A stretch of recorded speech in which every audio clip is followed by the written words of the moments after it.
A libertação ela é importante, por quê? Porque existem muitas pessoas convertidas e não libertas. Existem áreas que estão aprisionadas às forças do mal. Muitas vezes a pessoa tem uma compulsão, a pessoa tem um desvio de conduta e ele não consegue sair daquilo, aquilo é mais forte do que ele. Libertação é um negócio muito sério. Se a pessoa não está bem amparada, se a pessoa não está dentro de um processo seguro, é melhor não mexer não.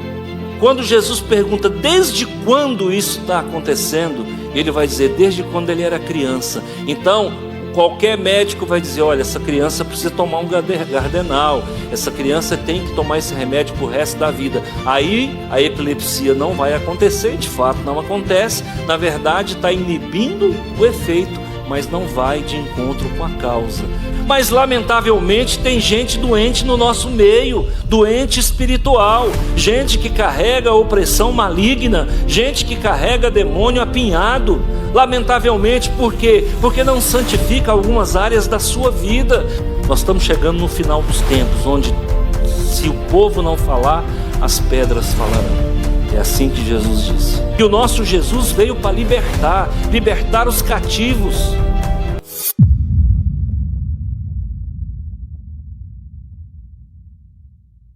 Boa noite, graça e paz. Nossa, janta faz falta, hein, gente? Graça e paz. Amém. Só as mulheres. Graça e paz. Os homens nem precisam, são vigorosos, né? Vamos lá, gente. Agora é Marcos, tá? Marcos capítulo 9. Marcos 9, 14.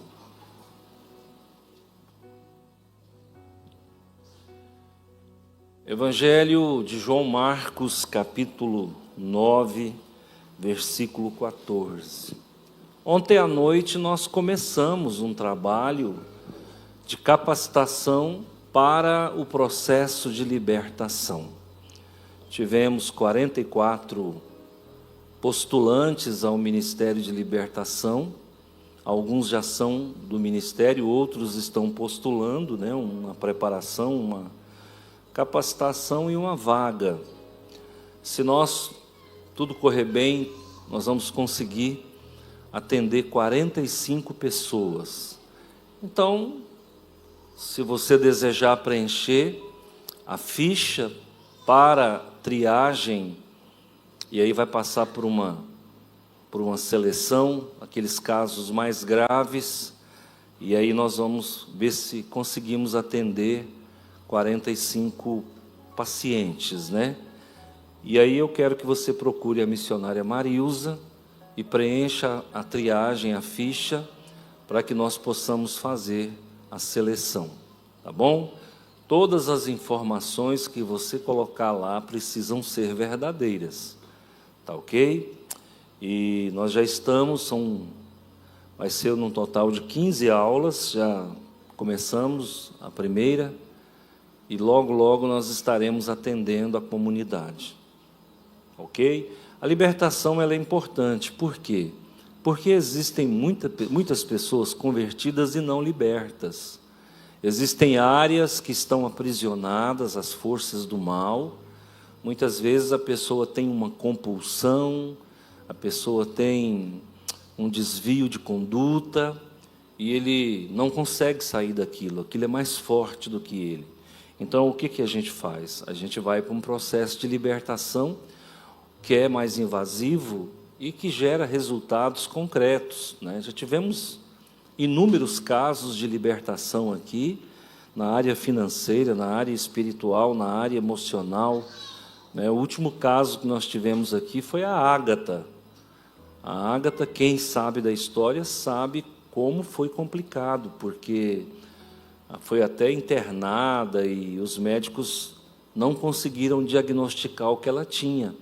Ela fez exames bem criteriosos e ainda assim não conseguiram dar um diagnóstico, pois eu quero dizer para vocês que através do processo de libertação, ela foi liberta e curada para a honra e glória do Senhor. Então, libertação funciona, tá? Hoje eu vou falar novamente sobre libertação, porque nós estamos nesse eixo temático, e a nossa igreja, graças a Deus, tem esse expediente de trabalho. Nem toda igreja tem, não é? Mas pelo fato da minha história pregressa, a gente acumula algumas experiências, né? E eu passei pelo Espiritismo, não foi à toa. Deus me permitiu estar lá para que eu pudesse aprender algumas coisas e ter a mente um pouco mais aberta para trabalhos espirituais, para questões espirituais.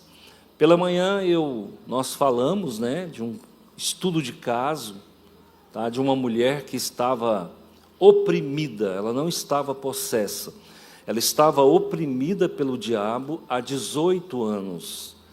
Nós pregamos lá em Lucas 13, de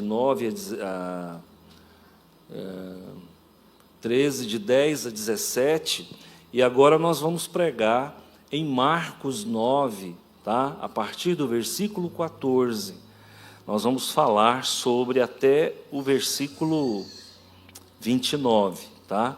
E nós vamos falar exatamente de um outro caso de possessão maligna. Todos abriram? A palavra do Senhor diz assim: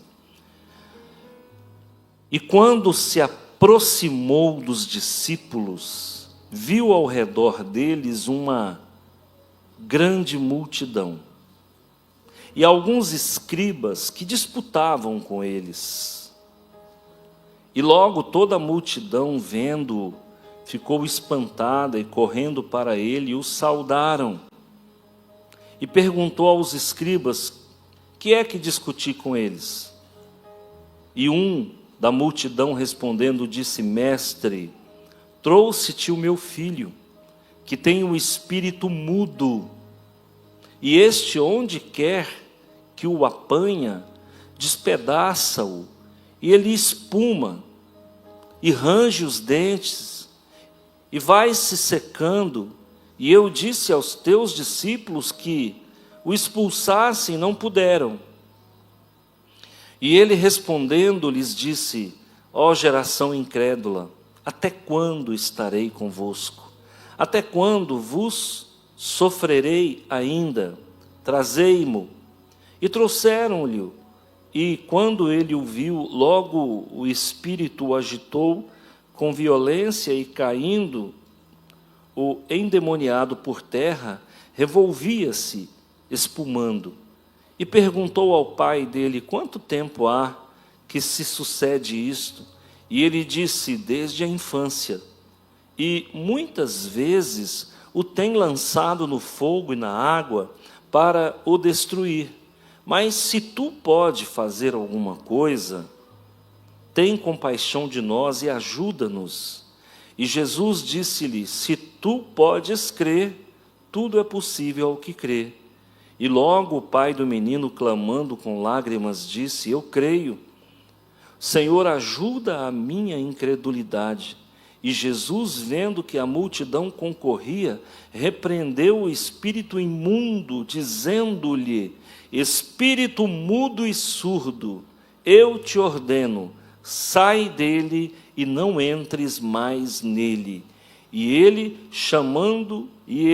clamando e agitando-o com violência, saiu e ficou o menino como morto, de tal maneira que muitos diziam que estava morto. Mas Jesus, tomando-o pela mão, o ergueu, e ele se levantou. E quando entrou na casa, os seus discípulos lhe perguntaram à parte: por que não podemos nós expulsar? E disse-lhe: esta casta não pode sair como coisa alguma, a não ser com oração e jejum. Oremos. Senhor meu Deus e meu Pai, no nome de Jesus é que nós estamos aqui diante do teu altar. E nesta noite eu quero pedir que os teus anjos sitiem todo este lugar, para que todo aquele que ouve essa mensagem também seja beneficiado pelas benesses que saem, que espargem da mão do teu Filho. Nos guarda, nos mantenha de pé, nos livra de todo mal.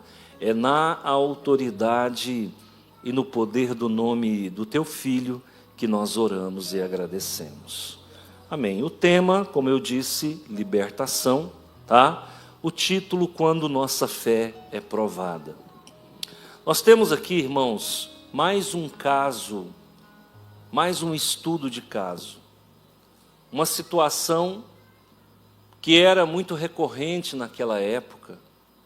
E durante muitos séculos, os demônios se manifestaram de várias maneiras, de várias formas. Hoje, eu tenho observado que ele mudou a estratégia. Para ele se manifestar, só se o ambiente estiver muito ungido e não tiver como, e ele for obrigado a se manifestar. Caso contrário, ele prefere ficar escondido, oculto, trazendo seus malefícios àquela pessoa que ele oprime, para que ele possa permanecer sem ser visto e sem ser exorcizado. Aqui nesse caso, nós temos uma situação um pouco atípica, onde os discípulos de Jesus não tiveram competência para expulsar esse demônio. E aí gerou uma celeuma, uma discussão entre os discípulos de Jesus e os escribas. Os escribas é um nicho dentro do judaísmo que cuidava das cópias dos manuscritos. Os escribas também são chamados de copistas, tá? Dentro da historiografia, eles são chamados de copistas. E eles estavam ali batendo boca com os discípulos. Não se sabe ao certo qual o nível da discussão. A verdade é que Jesus chega naquele interregno, naquele momento daquela discussão, Jesus então aporta e ali Jesus interpela os escribas. Mais ou menos assim, o que vocês estão incomodando os meus discípulos? Agora é importante a gente voltar um pouquinho no contexto imediato, anterior, quando isso aconteceu. Jesus havia descido do Monte Tabor, e lá no Monte Tabor houve a transfiguração, onde Pedro, Tiago e João, obrigado, irmã, obrigado, muito obrigado, onde Pedro, Tiago e João viram a glória de Jesus. Então, eu quero dizer para você, nem sempre quem participa da glória no monte consegue exercer o seu ministério com qualidade no vale. Porque eles acabaram de descer do monte e agora eles enfrentaram um demônio, enfrentaram um demônio que estava superior a eles, a ponto de que a autoridade deles não foi suficiente para expulsar aquele demônio. Então, assim, gente, nós que vivemos no monte, pode acontecer de nós sermos reprovados no vale.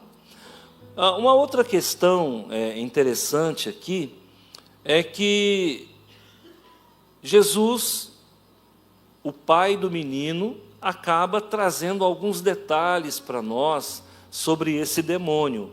O pai do menino chama o demônio de mudo. Jesus chama o demônio de imundo. E depois Jesus chama o demônio de surdo-mudo. Então nós começamos a perceber algumas características desta casta de demônio. Primeiro, mudo, porque ele se apossava do menino e não usava as cordas vocais. Segundo, ele é imundo, porque todo demônio é imundo, é lixo. Terceiro, ele é um demônio que provoca surdez e como é que fala? É mudice? É isso mesmo? É feio, hein? O menino ficava mudo, né? Vou mudar aqui a retórica. O menino ficava mudo, ele ficava surdo, ficava mudo. Aí alguém pode pensar assim: pastor, mas o que aconteceu pela manhã? Pastor, mas o espírito é surdo? Não, tanto é que quando Jesus mandou ele saiu, ele escutou bem o que Jesus falou. O demônio provocava surdez, mas ele não era surdo. O demônio agia como se fosse mudo, mas ele não era mudo, porque na hora que Jesus expulsa, o demônio clama. Você vê que ele abriu a boca e começou a falar alguma coisa, o texto está dizendo. Olha o que diz o texto aqui, ó. E perguntou ao pai dele: há quanto tempo isso acontece? E ele disse: desde a infância.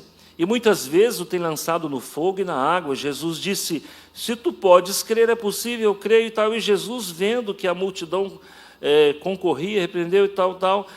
O espírito mudo e surdo eu te ordeno. Quer dizer, se Jesus falou, ele escutou, então o demônio não é surdo. Tá? Muita gente, dentro do espiritismo, se prega que a pessoa que viveu nesse mundo e foi mudo e foi surdo, quando ele morre, ele se torna um demônio surdo, o espírito surdo e mudo. Não é isso não, gente. Esse demônio tem a expertise de provocar surdez e mudice.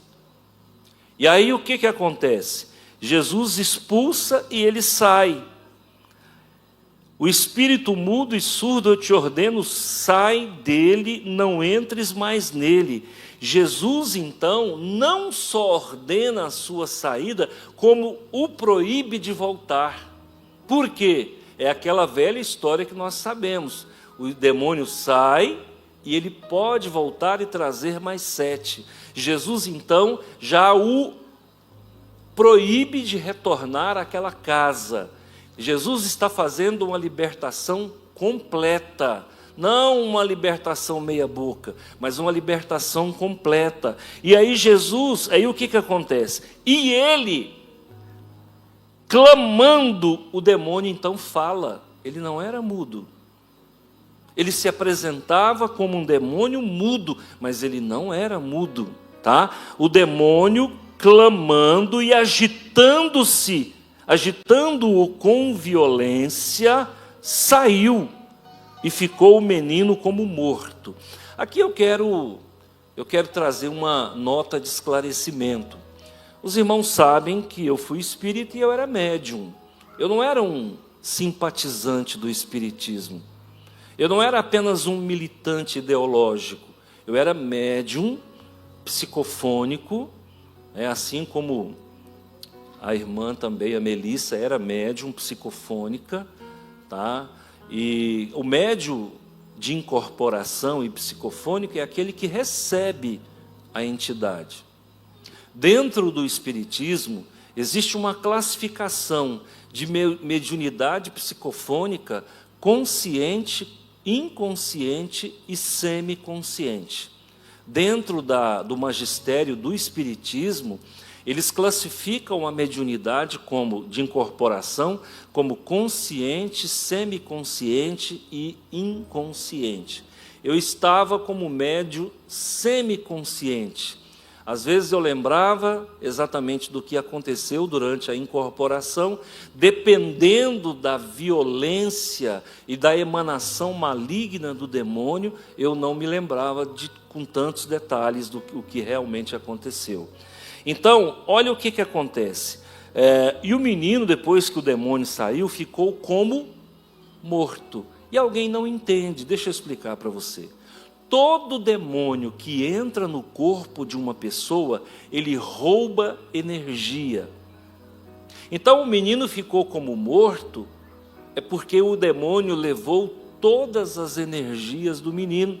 E ele ficou sem força para se movimentar.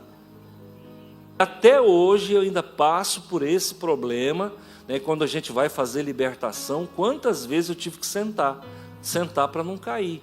Porque o inimigo, mesmo não incorporando em você, se ele vier e ele estiver oprimindo alguém e você estiver fazendo libertação, ele consegue roubar as energias de muita gente ali.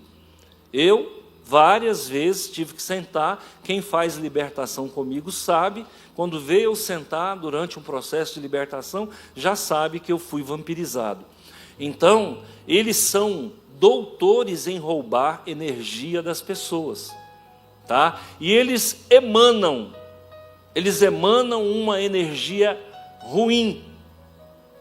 Muitos demônios trazem uma energia de vômito, de vontade de vomitar, tonteira. Tem demônio que a capacidade maligna dele é tão grande que ao redor dele paira um mal-estar de tontura, um mal-estar de vômito, um mal-estar de peso, de angústia. Quem faz libertação comigo sabe que tudo que eu estou falando aqui é verdadeiro.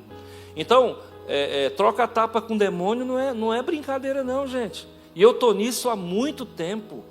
Então, o meu ministério é voltado, em grande parte, para essa questão de libertação. E se você não tiver uma vida muito organizada com Deus, não se mete não. Se não tem as manhas, não entra não. Isso é serviço para um profissional. Você está entendendo? Então tem gente aí que se arvora como libertador, sai por aí fazendo caça-fantasma, não sabe onde é que está entrando não. Aqui na igreja tinha um cidadão aqui que ele era caça-fantasma. Ele saía aí no meio desses ricaços aí, expulsando demônio, fazendo libertação. Eu falei, deixa eu te falar um negócio para você. Você está fazendo libertação sem cobertura, sem autorização de um pastor, você toma cuidado que você vai entrar numa gelada.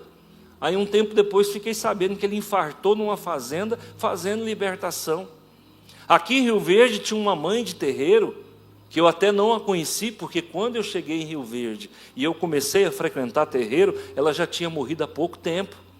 Ela saiu daqui para ir fazer um trabalho no Mato Grosso e cobrava, porque esses macumbeiros de plantão, eles cobram, tá? E aí ela saiu daqui, foi fazer desfazer uma macumba numa fazenda no Mato Grosso. E quando ela saía para fazer esses trabalhos, ela ficava 10 dias, 15 dias lá, arranchada dentro da fazenda, da propriedade, desmanchando trabalhos e macumbas, segundo ela, né, que eu não sei até que ponto o demônio dá conta de tirar demônio, não parece que não casa bem, né? E aí eu sei que ela foi para lá, chegando lá, ela estava fazendo os trabalhos, e numa noite que ela iria para a encruzilhada, para poder fazer algumas demandas, ela foi tomar banho, na hora que ela entrou no banheiro, ela infartou. Ela colocou sangue pelo nariz, pela boca, pelo ouvido, explodiu dentro dela. Você vê, uma mãe de santo, alguém que supostamente tinha cobertura, tinha demônio de cabeça, tinha demônio de retaguarda, tinha demônio de frente protegendo ela, e ela acabou sofrendo esse infarto e ela veio a óbito. Então, libertação é um negócio muito sério. Se a pessoa não está bem amparada, se a pessoa não está dentro de um processo seguro, é melhor não mexer não. Por quê? Você corre inclusive risco de vida. Tá? Então, queridos, aqui Jesus está enfrentando uma casta de demônio. E ele está praticamente sozinho, porque todo mundo já foi vencido pelo demônio. Os escribas não deram conta, os apóstolos, inclusive Pedro, Tiago e João, que estavam lá na noite anterior, no Monte da Transfiguração, no Monte Tabor, e eles também não deram conta. E Jesus chega exatamente no momento da discussão, e ele então pergunta para os escribas, o que é que vocês estão batendo boca aí com meus discípulos? Aí o pai da criança se apresenta, e o pai da criança já vai chegando e dizendo, mestre, trouxe-te o meu filho, que tem o espírito mudo. Então aqui nós já temos uma característica do demônio. E este, onde quer que o apanha, despedaça-o, e ele espuma a boca e range os dentes. Isso aqui, gente, qualquer médico vai dizer que é um ataque epilético. Qualquer médico. Só que Jesus sabia que muitas patologias, elas tinham origem espiritual demoníaca, coisa que um médico não tem condições de enxergar. Então o médico vai prescrever o que ali? O Gardenal e etc e tal, e outras drogas, o Depaquene, vai passar alguns remédios ali para combater o efeito e não a causa. Jesus não é um médico paliativo, Jesus é um médico dos médicos. E ele vai no ponto-chave, direto ao ponto. E Jesus, olhando, viu que tinha um demônio, e o pai desconfiava também que tinha um demônio.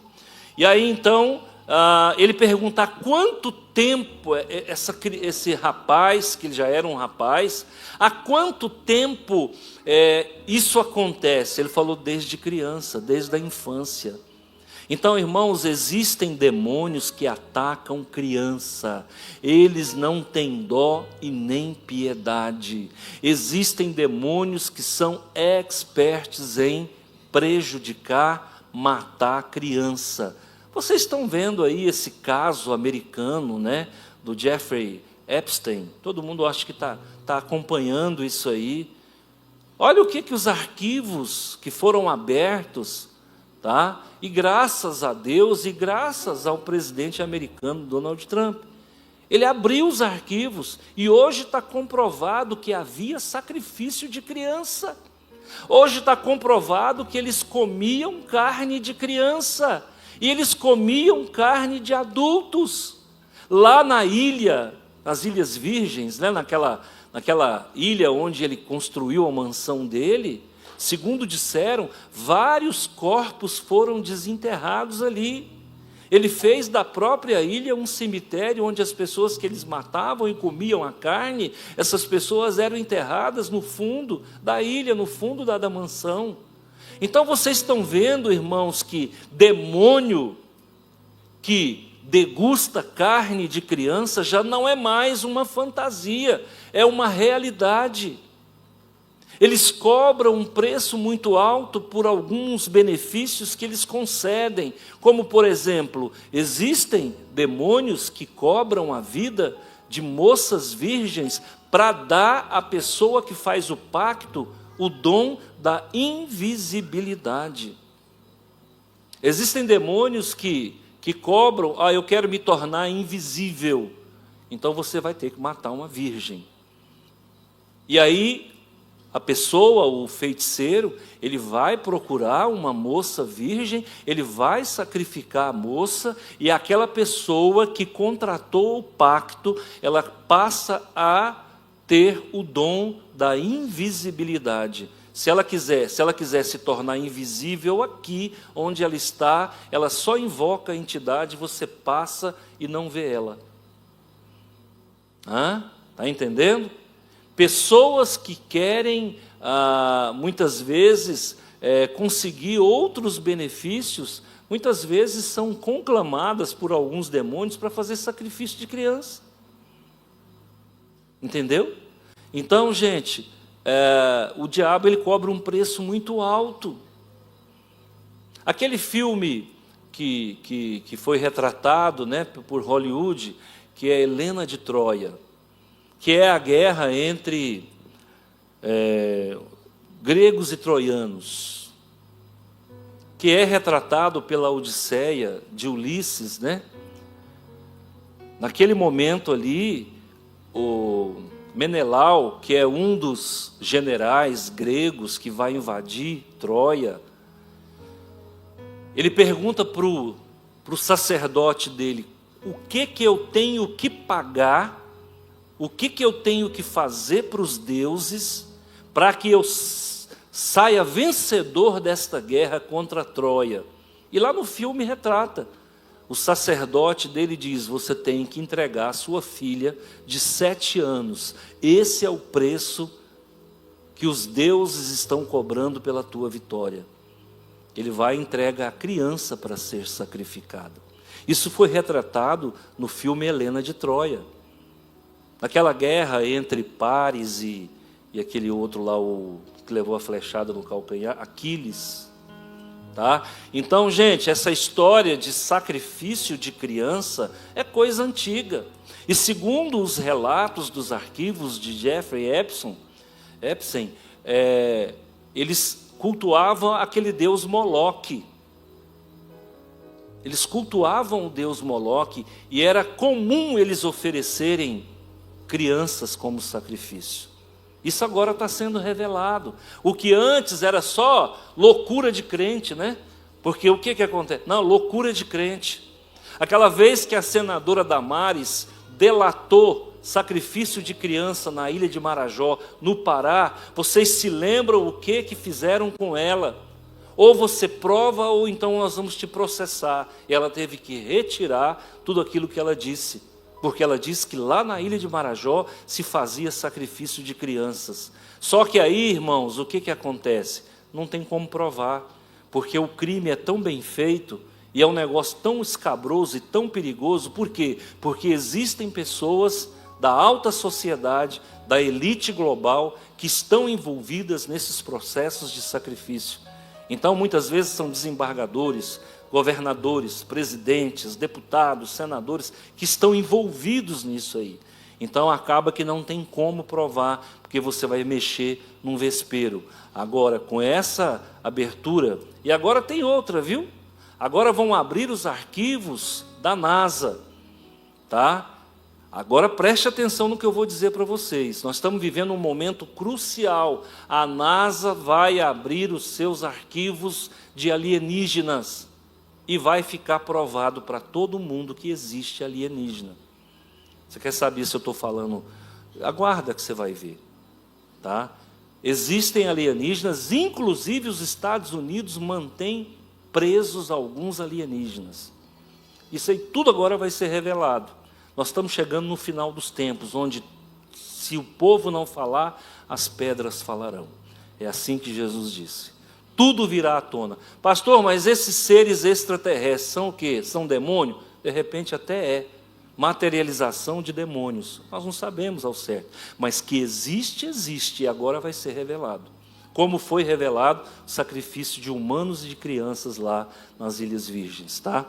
Então, queridos, nesse momento aqui, nós estamos vendo que há um demônio. E esse demônio se manifesta na frente de Jesus. Mas qual que é o modus operandi desse demônio? Esse demônio normalmente ele não usava as cordas vocais. Ele tomava a criança, tomava a pessoa, ele roubava a consciência, é um caso de incorporação inconsciente, e ele se debatia e espumava e babava como se fosse um caso de epilepsia. E aí, quando Jesus pergunta desde quando isso está acontecendo, ele vai dizer desde quando ele era criança. Então, qualquer médico vai dizer, olha, essa criança precisa tomar um Gardenal, essa criança tem que tomar esse remédio para o resto da vida. Aí a epilepsia não vai acontecer, de fato não acontece, na verdade está inibindo o efeito, mas não vai de encontro com a causa. Só que o nosso Jesus, ele faz o serviço bem feito. Então, olha só o que Jesus fala. Jesus vendo, e ele clamando e agitando, quem? O demônio. Saiu e ficou o menino como morto, de tal maneira que muitos diziam que estava morto. Só que Jesus sabia o que era incorporação.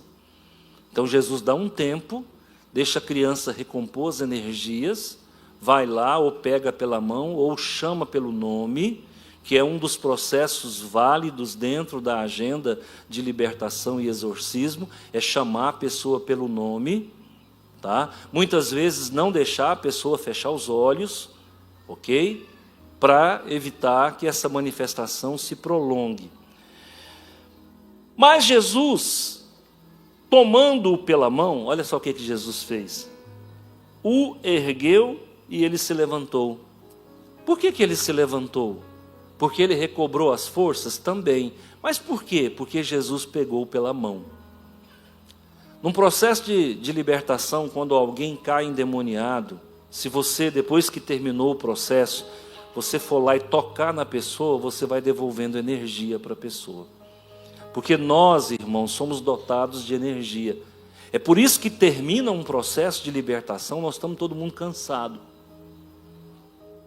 Nós estamos todo mundo cansado. Inclusive, no processo de libertação, é aconselhado que quem vai fazer libertação e quem vai ser liberto não deve ir de barriga cheia para não vomitar. Entendeu? Então, queridos, aqui nós temos um caso claro onde o demônio utilizou o corpo desse menino. Agora, por que isso acontece? Qual a legalidade? De manhã eu expliquei. A legalidade primeira é o fato de que nós somos uma raça caída. Todos nós somos uma raça caída. Segundo, qual é a outra legalidade? O demônio já está operando na vida daquele menino, no mínimo há 15 anos. O demônio já está incrustado, o demônio já está fazendo parte das emoções, quase que fazendo parte do DNA espiritual da criança. Então ele está acampado, ele está fazendo morada naquela mente. A mente, talvez vocês não saibam, mas a nossa mente ela é um território, ela é uma vereda, ela é uma senda. E muitas vezes o inimigo, ele joga a sua âncora e ele fica ali estacionado. Agora, ele ficar ali estacionado um dia é uma coisa, ele ficar ali estacionado 15 anos, ele passa a ter o uso capião, ele é dono do local, ele se sente dono. Então o trabalho de libertação de Jesus aqui foi fenomenal. E por que os discípulos não conseguiram tirar? Porque o demônio já estava alojado naquela psique há muito tempo. Pastor, então o que precisa acontecer para o demônio sair? Precisa de algo mais do que você tem oferecido. E o que nós descobrimos? Que a vida de oração e de jejum dos discípulos estava... Aqui por tabela, você consegue descobrir que os discípulos não estavam orando e jejuando. Pastor, mas eles não oravam e jejuavam, pelo menos no tanto que precisava. Porque muitas vezes, gente, a gente faz oração de manutenção. Não é? Qual que é a oração de manutenção? Na hora que vai dormir, Senhor, abençoa minha família e a mente, que eu estou com sono. Pá, deita e dorme. Isso é oração de manutenção, desencargo de consciência. E o que Jesus está falando aqui é que a pessoa precisa ter uma vida de oração. A pessoa precisa ter uma vida de jejum. E o que esse texto denuncia? Os discípulos estavam no vermelho. E a pergunta que eu faço para você, em se tratando de oração pelo menos, não digo nem jejum, você está no vermelho ou no azul? Como é que está a tua vida? Você está no vermelho ou no azul? Quanto tempo você tem orado? Ah, pastor, 5 minutos. Eu já ouvi isso. Pastor, não consigo orar mais do que 5 minutos, mas consegue ficar 3 horas no WhatsApp. Não, sério, gente. Para pensar, eu quero que você reflita. Espera aí, quando você morrer, você vai morar com quem? Com o WhatsApp? Podia ser, porque com o WhatsApp você tem intimidade. Você vai morar com um Deus que você não conhece, quer dizer, pressuponho, né? Porque tem 2 caminhos, né? A Igreja Católica conseguiu criar uma terceira via, que é o purgatório. Para nós isso não existe, desconsidera. Ou é céu, ou é Helmas, né? Inferno. Tá? Então, queridos, eu quero que você raciocina comigo, como é que está a tua vida de intimidade com Deus. Dizer para mim que você fala com Deus 5 minutos, você é íntimo dele, você não é não. Dizer para mim que você ora só quando está passando por dificuldade, você é íntimo de Deus, não é não. Como é que é a tua vida de oração e de leitura da palavra? Meu amigo, muitas vezes não tem. A maioria dos crentes são rasos. E tem crente aqui, irmão, que se um demônio manifestar, a pessoa cair, o crente chama o SAMU e o bombeiro. E nós estamos vivendo num mundo tão difícil, que 2 policiais eu não sei se foi em Aparecida de Goiânia, foram chamados para prender um cidadão que estava quebrando tudo. Agora, há pouco tempo, 1 ano, 2 anos. Chegando lá, os 2 soldados eram crentes e bateram o olho, falou: não, isso aqui não é outra coisa, é demônio. E aí expulsaram o demônio. E o violento ficou igual o gadareno depois que o demônio saiu, sentou e ficou bonitinho. Fizeram uma representação contra os soldados, lá na corregedoria, dizendo que eles estavam com um procedimento que não era padrão. O que era para fazer, corregedoria? Era para chegar e meter o guatambu? Esse que é o procedimento padrão? Não, mas eles oraram e falou: sai em nome de Jesus, e o demônio deu arivedete e foi embora. Olha o mundo que nós estamos vivendo. Nós não estamos podendo exercer a nossa fé. E tem que tomar cuidado, porque aquele demônio que se manifestou lá em Éfeso, e os filhos do sacerdote foram expulsar o demônio, porque eles estavam vendo Paulo expulsar demônio e eles acharam bonito. Porque naquele tempo os demônios eles se manifestavam, né? E aí eles falam: não, mas que legal, esse negócio que Paulo faz é muito interessante, e a gente quer ganhar dinheiro com isso aí, porque os demônios estão manifestando. Aí um demônio manifestou lá em Éfeso. Eles chegaram, os filhos do sacerdote, que não eram crentes, e falaram para o demônio assim: eu te expulso em nome do Jesus de Paulo. Que autoridade é essa, irmão? Aí o demônio falou: Paulo eu conheço, Jesus também, e vocês, quem são? E toma tapa, meu irmão. Arrancou a roupa dele e saíram de lá pelado. Juntou os 2 demônios, bateu em 5, juntou o demônio, bateu em 5, 2 saiu pelado. Então é muito arriscado você se envolver numa demanda dessa, se você não tiver vida de oração. Porque demônio, irmão, é X9. Coisa que demônio mais gosta é contar o teu pecado. Tem um pastor amigo meu que ele brinca muito, ele fala que toda vez que ele é chamado para expulsar demônio, ele já vai confessando tudo. Tudo quanto é pecado dele, um dia chamaram ele para expulsar uma pombagira, ele já foi confessando tudo que ele fazia na internet, já foi contando tudo.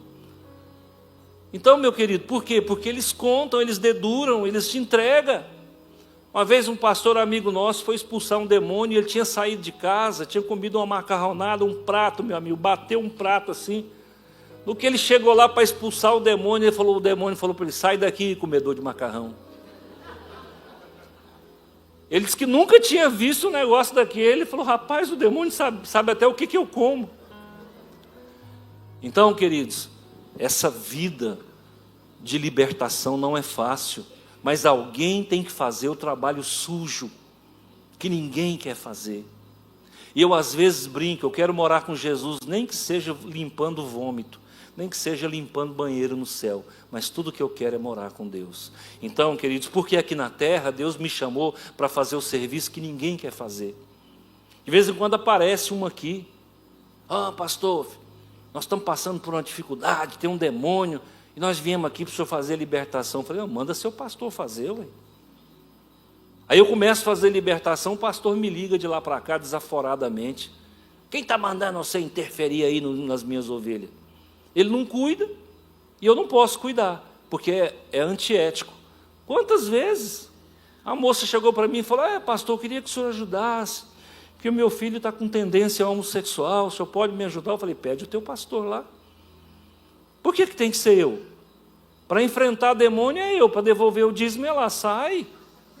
Não, para mim só sobrou demônio. Então, queridos, preste atenção. Você está numa igreja que trabalha a libertação, e essa igreja cresce, não é à toa não. Ela cresce porque o crente entra aqui, ele é curado, ele é liberto. Uma palavra como essa, irmãos, quem liberta é a palavra, na verdade, no frigir dos ovos, quem liberta é a palavra. Eu vou te levar para uma sala escura e eu vou falar de Deus, eu vou falar de palavra, eu vou falar de Bíblia, porque não tem libertação sem ensino.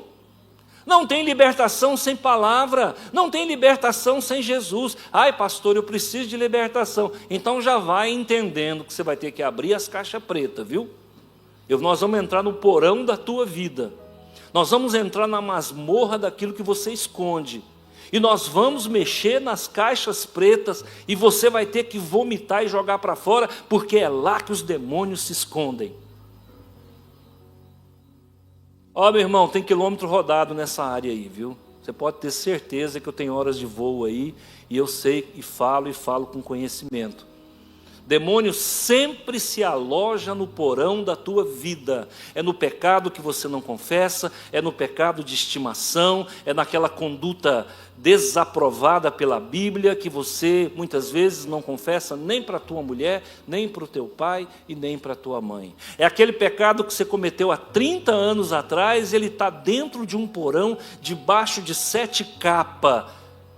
E é por isso que você vai conhecer que existem demônios que se chamam 7 capas. Então, queridos, Jesus ele consegue entrar lá no âmago do problema e ele resolve o problema.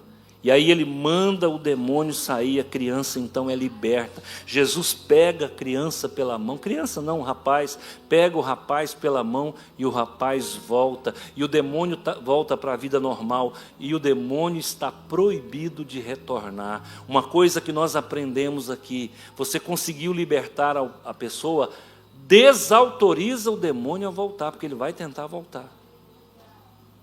Nós estávamos fazendo libertação no monte com uma dos nossos pacientes lá, e o demônio mandou um aviso para mim. Falou, você está mexendo com o que você não deve.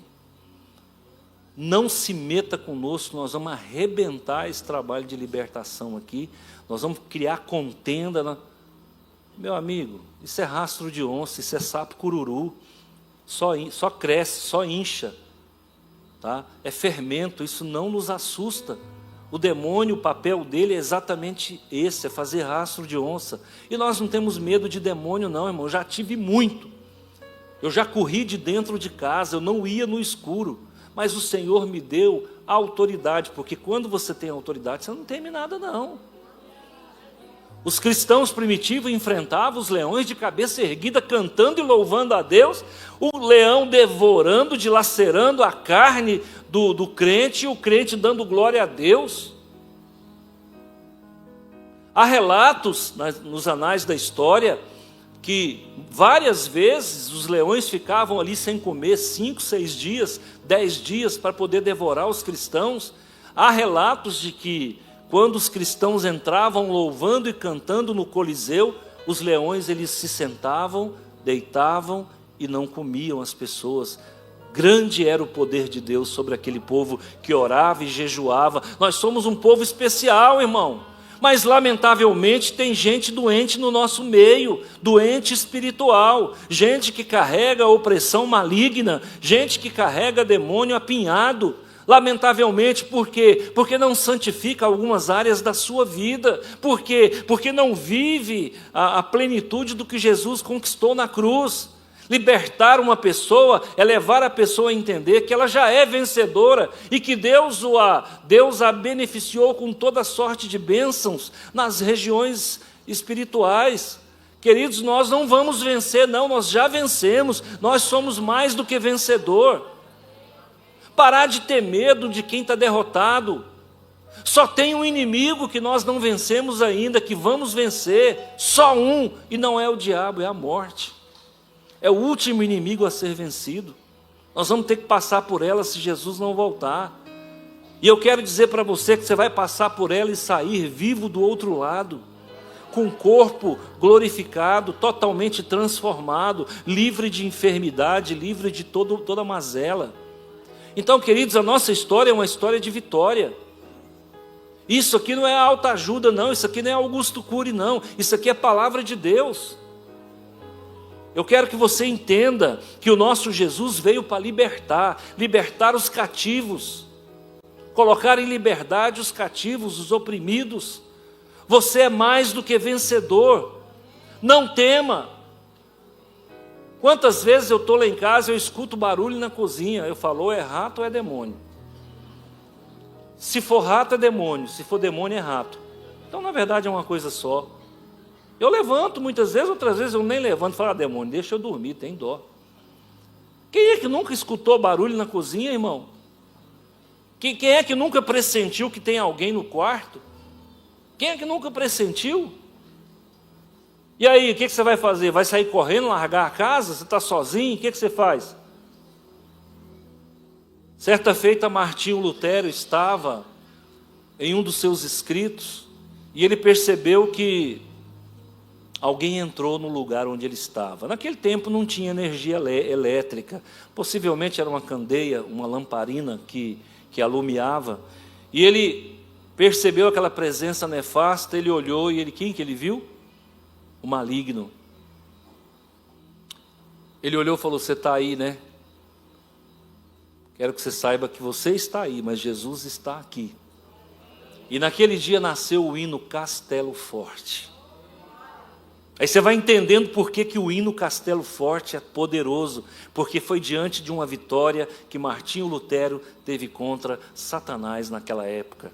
Porque tudo que o diabo não queria é que a igreja evangélica nascesse e libertasse o povo das tradições mentirosas da igreja católica. Hoje nós vivemos na palavra, sola escritura, sola fide, sola gratia, graças a Deus em primeiro lugar, e é um homem que teve coragem de peitar o sistema romano, nocauteou as falácias e as mentiras das indulgências católicas, e graças a ele, porque Deus o usou como instrumento, o grande Cisney, hoje nós temos a palavra de Deus como única regra de fé e de prática. Amém? Eu coloco isso no seu coração nessa noite. Irmãos, não se engane, os demônios estão no nosso meio, tá? Aqui deve existir alguns demônios. E hoje eles ouviram uma palavra. Eu sei que eles algum que ficou aqui, ficou porque deve ser surdo. Mas os demônios, eles estão em todos os lugares. Para você entender, a Bíblia fala que até no céu ele entra. Demônio é igual água, ele entra em qualquer lugar. Mas eu quero dizer que mais importante é dentro de você, não. Porque dentro de nós habita o Espírito Santo. Maior é o que está em nós do que o que está no mundo. A Bíblia diz que ele ruge como um leão ao nosso derredor, mas ao nosso redor está o anjo do Senhor. Salmo 34, versículo 7. Então, queridos, coloca no teu coração isso aí, tá? Quando a fé é provada, e a tua fé vai ser provada. Quando você estiver num lugar sozinho, que começar a vir pensamentos ruins, diga: está repreendido em nome de Jesus. Quando vier tentações, diga: não faço parte mais desse mundo, isso não me pertence. E Deus vai te dar a vitória.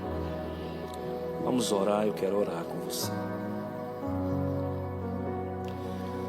Senhor meu Deus e meu Pai, é no nome do Teu Filho Jesus, nosso Senhor, que nos colocamos diante da Tua presença. Todo aquele que estiver oprimido, em nome de Jesus eu repreendo toda força opressora. Todo aquele que estiver passando por lutas espirituais, eu repreendo em nome de Jesus. Sai toda horda, toda obra mandada, todo levante do inimigo cai por terra. Senhor, não permita que o inimigo prevaleça. Senhor meu Pai, desalojado está toda força, manietado está todo inimigo, toda força do mal. Levanta sobre nós a luz do teu rosto. Senhor meu Pai, destrona, desautoriza, desaloja tudo aquilo que não vem do Senhor. Guarda os teus filhos, nesta noite liberta as tuas filhas. Pai de amor, opera com poder e graça e vai trazendo, consolidando a tua luz e a tua misericórdia. O Senhor é o Deus maravilhoso, o Senhor é o Deus misericordioso, o Senhor é o Deus bom, justo, compassivo, meigo, e que o bálsamo de Gileade esteja sobre a vida de cada um. Bloqueia, Senhor, o levante, bloqueia o encantamento, bloqueia o dardo inflamado, bloqueia a arma forjada, bloqueia, Senhor, toda mandinga e todo patuá, cai por terra. Pai de amor, nós confiamos no Senhor. Coloco a vida de cada irmão diante do teu altar. Abençoa e protege e livra do mal. Que a graça do Senhor Jesus e o amor de Deus e a comunhão do Santo Espírito esteja sobre a sua vida. Antes da gente encerrar esse momento maravilhoso que nós vivemos juntos, eu quero fazer um convite muito especial para você. Tudo que nós vivemos aqui, a palavra, a oração, a edificação, não pode ficar só aqui. E Deus quer usar você para alcançar muitas vidas através disso. Então vamos lá, clica no botão vermelho aqui embaixo, se inscreva no canal da nossa igreja, ativa as notificações, pega esse link, manda para quem Deus colocou no seu coração e juntos nós vamos cumprindo essa missão do ID também de forma digital. Nós somos uma família IBNC que vive junto em comunidade como igreja, mas nós também somos uma família digital e eu conto com você. Deus te abençoe, em nome de Jesus e até a próxima.